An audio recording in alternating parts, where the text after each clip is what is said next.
welcome. You're watching Business Today Television. I'm Sakshi Patra and this is the closing edition of Market Today. Over the next half an hour, we will of course be looking at all the closing action on the D Street and helping you identify the clear trades and identify the trends right ahead of the big event coming in over the next weekend, and that's the upcoming union budget. We will also be speaking to you about not just markets but also other asset classes like gold and silver and the, of course, unstoppable rally that we've been seeing in both these precious metals. What's in the offing is something that we will be discussing as well, and along the way we will be touching base on a lot of buzzing stocks too. Let me quickly welcome our guest on board. Mr. G. Chokalingam, the founder and MD of Economics Research, is joining in first to share with us his view on the markets. Last about 15-20 minutes and we are seeing a fresh uptick on the markets. Ajay Kedia ji is also with us, the MD and the Director of Kedia Advisory. Warm welcome to you, sir. Thank you so much for taking the time out. Of course, we'll be coming on the commodity buzz, but let me quickly take Mr. Chokalingam's view as far as the markets are concerned. Finally, there is some momentum that's coming back onto the D Street right ahead of the big event, union budget. How are you looking at the current sentiment? Is largely this positivity coming in from the mother of all deals that was signed with the European Union yesterday? How much more legroom do you see on the markets post this news flow? It is likely to be little weak till March, mid-March. Okay. That is because of the liquidity constraint rather than any fundamental reason. Of course, by next month itself, it can bottom out, possibly post-budget. That possibility is also there. I do not expect any direct benefit to capital markets from the budget in terms of dividend tax or buyback or in terms of any capital gain tax being cut. But however, if budget focuses heavily on capex and try to maintain the growth momentum, then the market might start picking up post-budget. However, the downside is much limited, as you rightly mentioned about this European Union FTA. Apart from that, India signed a lot of FTAs with many individual countries. And also, in November export figure, if you see, the tariff war with the US has not damaged much exposed to US itself. So the pain points are coming down. The only liquidity, the retail investors are, losing more than 30-35 lakh crore only in small and mid cap collectively from the peak of September 2024. And on the other hand, FIs are continuously selling. So therefore, as I said, till February end or till March. But I think this is the right time to spread out purchases from now till mid of March. I am extremely positive on especially small and mid cap doing very well starting from April, because many stocks have corrected anywhere from 20 to even 50%. The valuations are appealing. So that's my view on the market. All right. A lot of buzzing action can be seen on a whole host of sectors, including the oil and natural gas sector. If you look at the kind of move that we are seeing there, 3% uptick that we can see on the oil and gas sector today, 3.5% higher.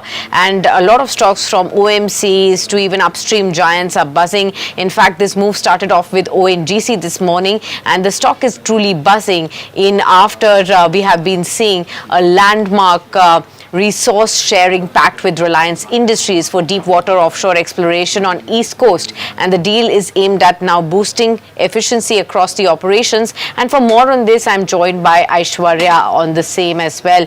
My colleague Aishwarya is with us to share with us more details on the same.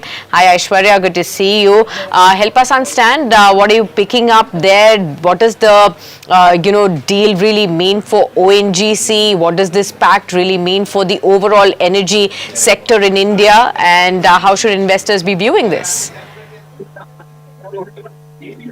Well, ONGC and Reliance, this is just one of the MOUs among the three that ONGC announced yesterday from India Energy Week 2026. This pact particularly is, like you rightly mentioned, for resource sharing on the eastern offshore. Now, what this release and some of the comments that is coming in from the management of ONGC also says that they will be looking at a cost-to-cost basis kind of sharing model between the two companies. That means they will be able to sort of access each other's resources from pipelines to exploration, even manpower, what they need offshore as well as on land. This will lead to a whole lot of cost optimization between the two companies.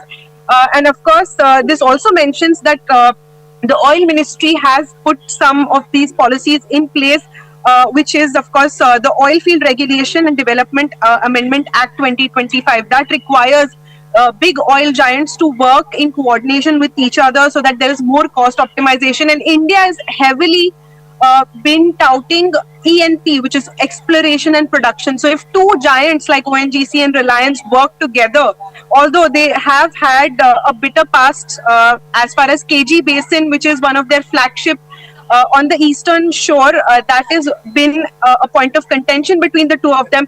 But this, of course, brings up a new aspect of two rivals sort of becoming partners now going forward, maybe through the oil ministry. And of course, this partnership will mark a whole lot of collaboration. Now, the big questions here are, how much cost optimization are we talking about? That still needs to be clear. We will be getting you more updates from India Energy Week from the ONGC management as well going forward from here. Thank you, Aishwarya, for getting us all of those details. Mr. Chokilingam, what's your sense? How would you read into this news flow for both ONGC, Reliance Industries and the sector as large? What will your approach be here?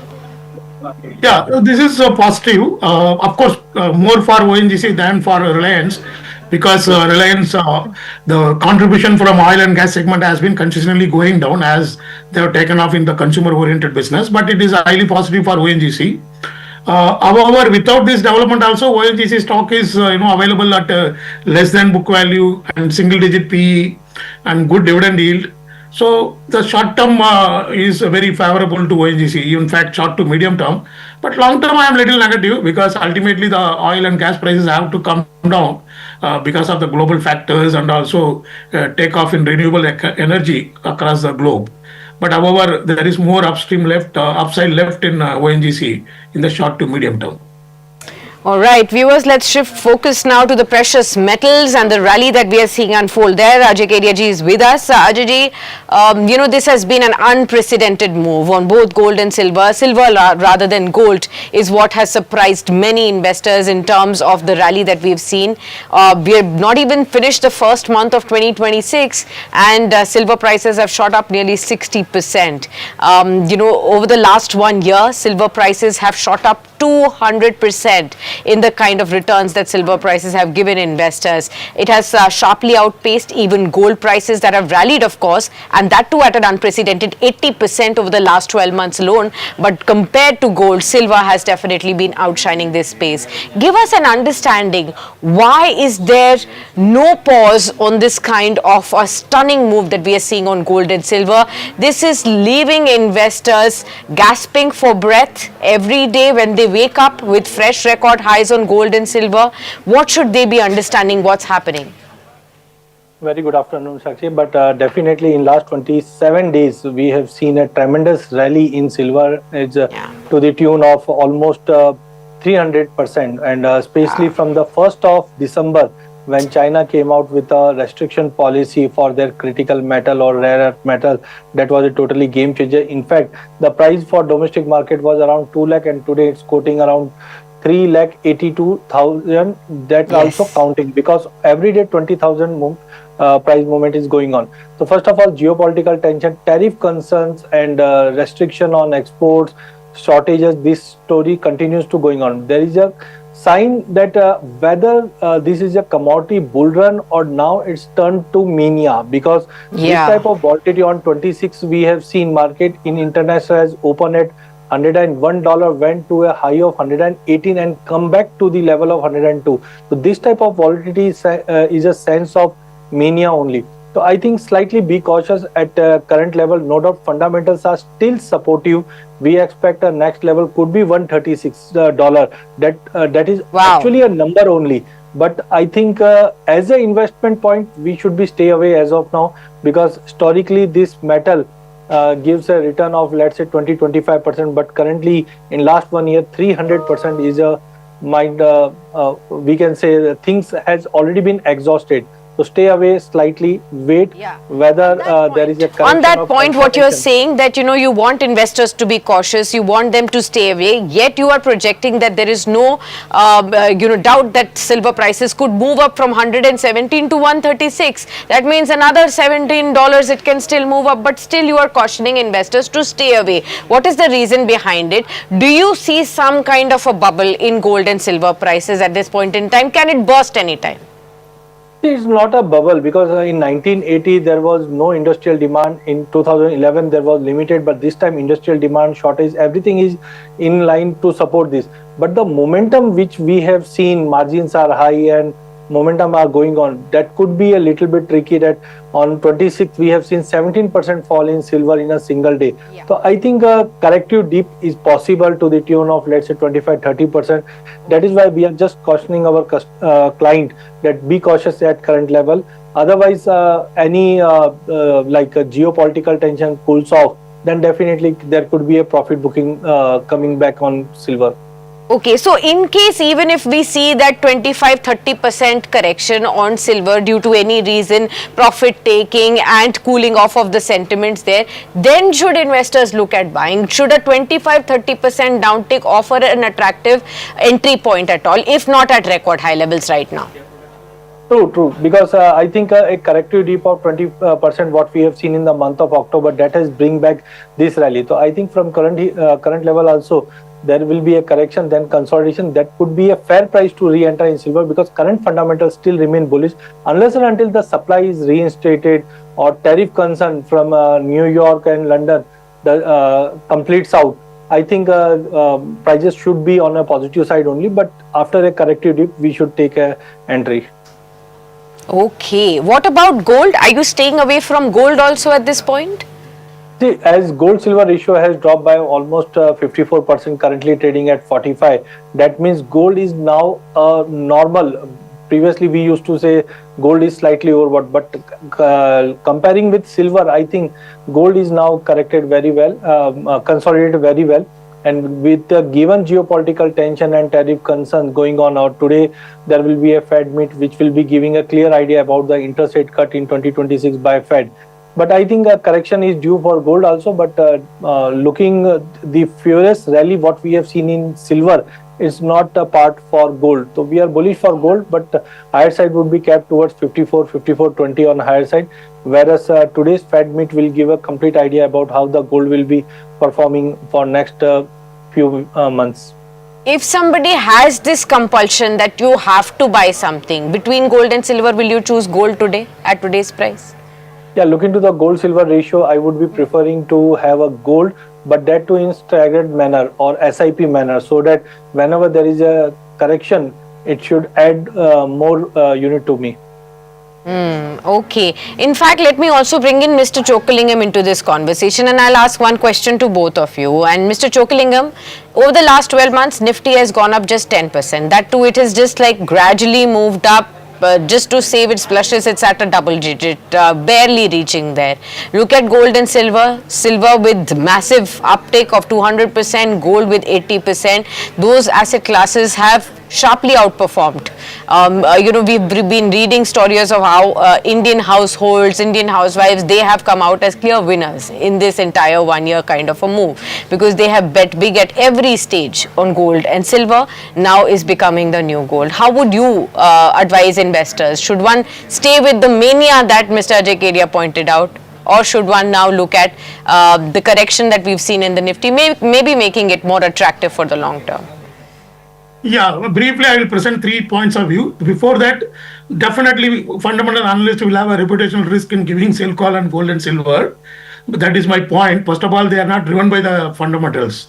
Nifty is driven by fundamentals behind those Nifty stocks. And gold, absolutely no fundamental, is all investment demand, speculative demand.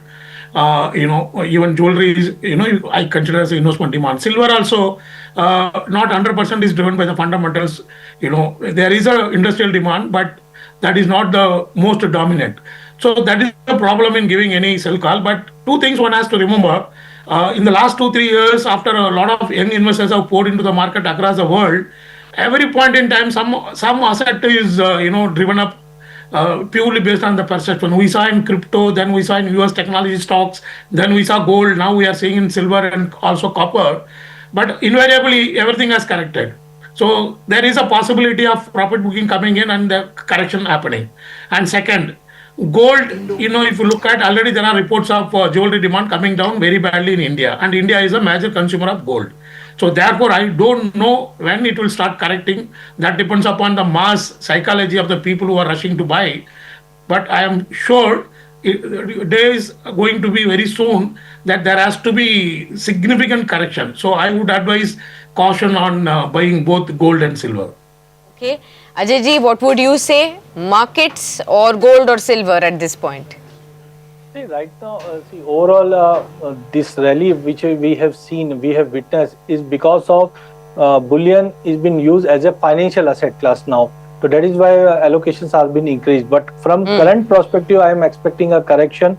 So I will stay away for Q1 at least. Let the prices should consolidate or have a correction of around 18 to 20%. Then we should review and re-enter. But still, long-term fundamentals still remain bullish, but after a correction. Okay, let's try and understand what is a decent expectation, a normal expectation. Of course, gold and silver prices have crossed over any expectations or any imaginative numbers also that any analyst had. But let's try and understand from here. How much more move do you see for both gold and silver, Mr. Ajay Kedia? Let's try and talk about silver first. 3,82,000, it's already here. 4 lakh is knocking on the doors. Should one stick to just a 4 lakh mark, or do you see 5 lakh mark coming on silver this year? See, exactly, one has to understand there is a concept of, we can say, parabolic gain. Yeah. But this time the structure has totally changed, because in 1980, 2011, there was industrial demand was very low and no one was looking as a financial asset for gold and silver. But right now, all clean energy demand has been continued to be there. Central banks and sovereign funds are behind silver. So I think there is a structural change in the demand. So maybe we can see 5 or beyond also. But there is a still we expect there is a chance of getting override this rally, because there was a statement from Longi, which is one of the biggest solar manufacturing from China, that they are reviewing their decision for silver to copper. So I think whenever this type of rally comes, the only risk for commodity is the substitution risk, and there is a high possibility that due to the severe run in the silver prices, maybe copper can catch up, or we can say some substitute demand would be there for silver also. So I am expecting a little bit correction. Don't be 100% invested currently in gold and silver. At least wait for at least 1 quarter. Let the prices should settle down. Then we should review again. Maybe we can see prices moving towards $150 or beyond that, but that will take time. Okay, got that. So let me also ask you, if somebody wants to invest in gold and silver as part of the portfolios, say somebody had missed out the complete opportunity over the last couple of years, the golden years, the silver years of gold and silver were these last couple of years. And in case somebody missed that out, but is now trying to understand, like you pointed out, it is not just a safe haven, now being seen as a financial asset, now being seen as a core part of a portfolio that everybody must have as an exposure to. How would you advise that person, say if somebody has a 5-year, 10-year horizon and even beyond, what is the role that gold and silver should play in their portfolios from today? See, historically, whenever we construct a portfolio, there was an allocation of hardly 5 to 6% for gold. But we know that bonds were also a part. But in last 5 years, we have seen bond is losing their rate. And secondly, no doubt gold was treated as a non-dividend paying asset class. But now, with the last 5-6 years, the rally is going on, de-dollarization is going on, central banks is buying. So now, what is happening? Family offices and other fund houses are trying that if we allocate gold as a passive investor, that will support our portfolio also. And whenever there is a rally, we can see a good rally in portfolio also. So I think previously it was 5 to 6%.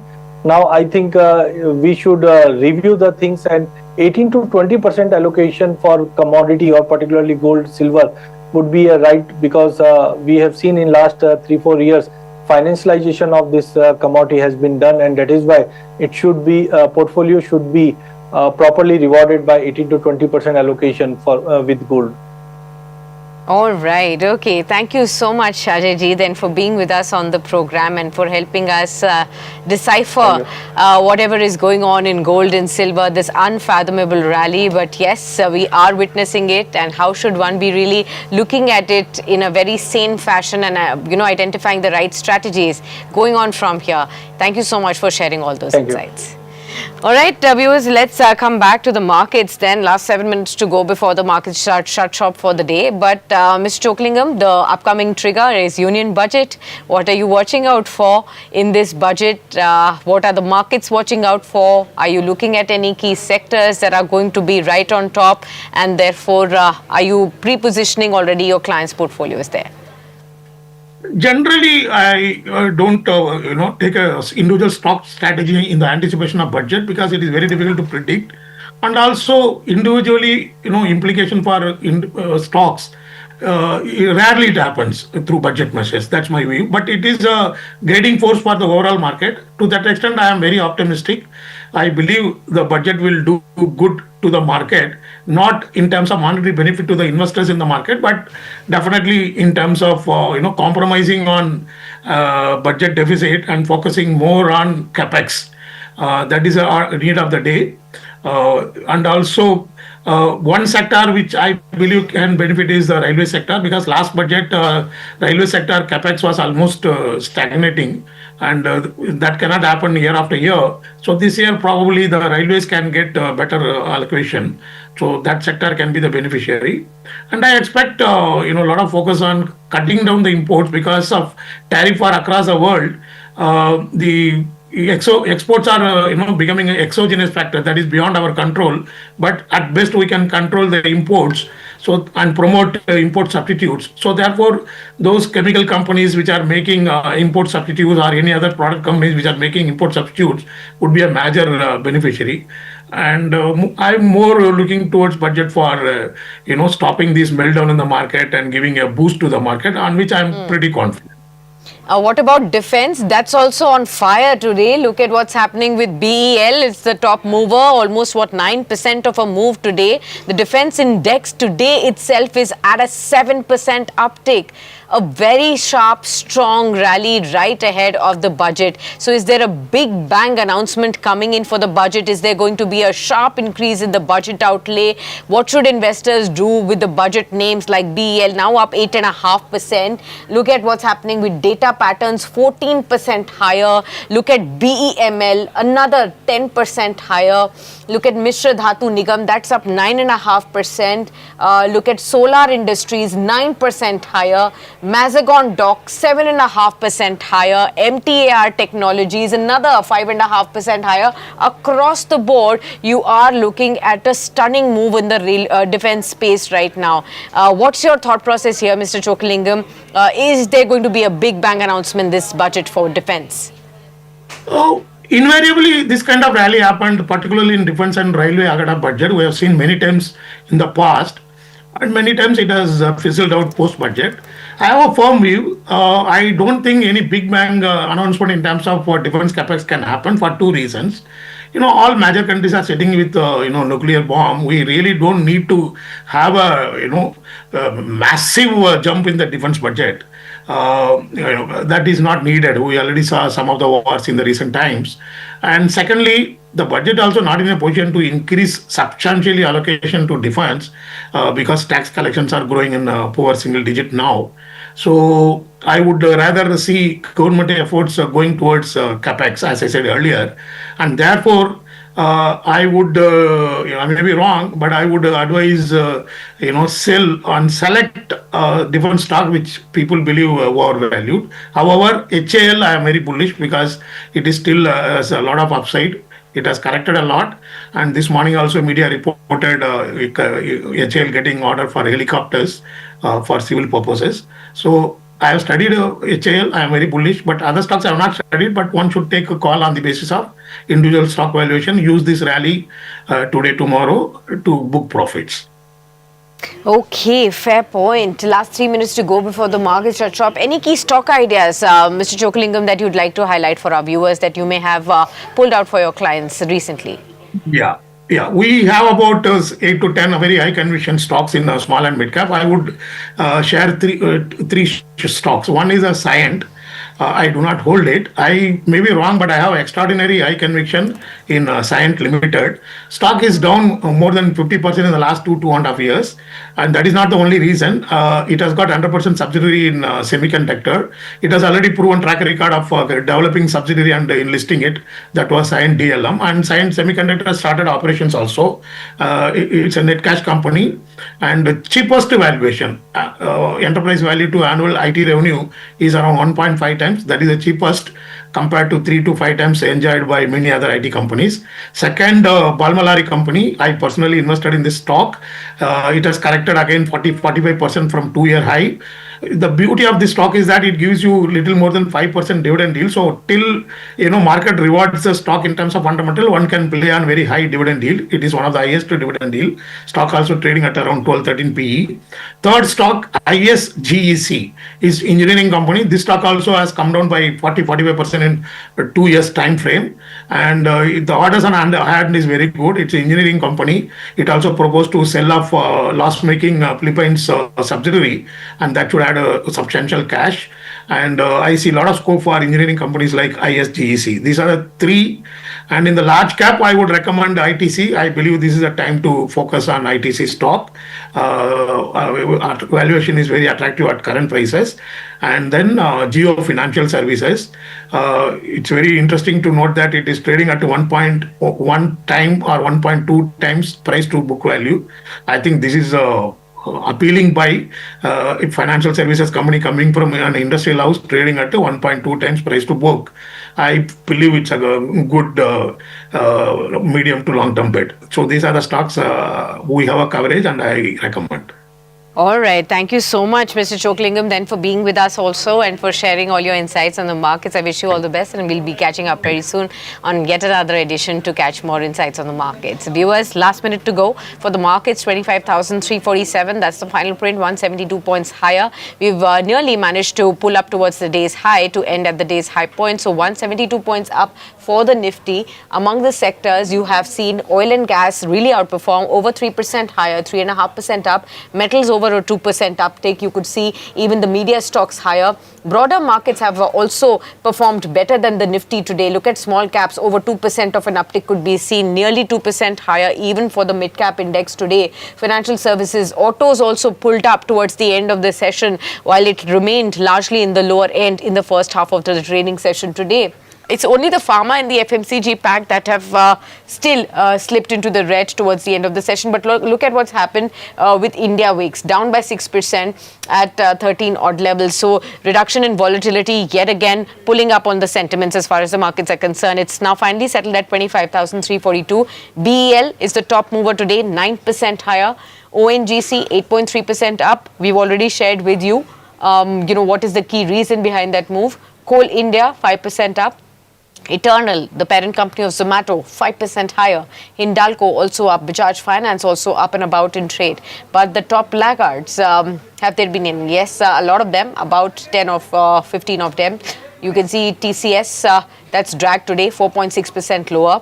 Asian Paints post the earnings, over 4% drop. Maruti Suzuki about 2.5% drop. Remember, there's been an impact, of the labor codes. And Max Healthcare, Sun Pharma, Dr Reddy's, Eicher Motors. These are all the stocks that have dragged in today's trade. But let's quickly wrap up this session today. Do stay tuned on to Business Today Television, as even beyond the market hours, the focus continues to cover everything that important for you to track for the markets tomorrow from the world of economics and business. So stay tuned to catch up on all of that.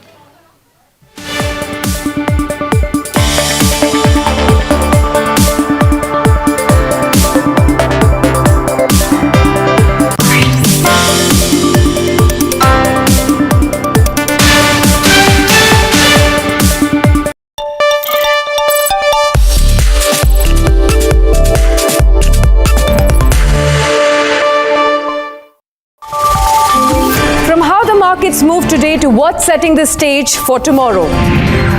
From tariffs to taxes, mutual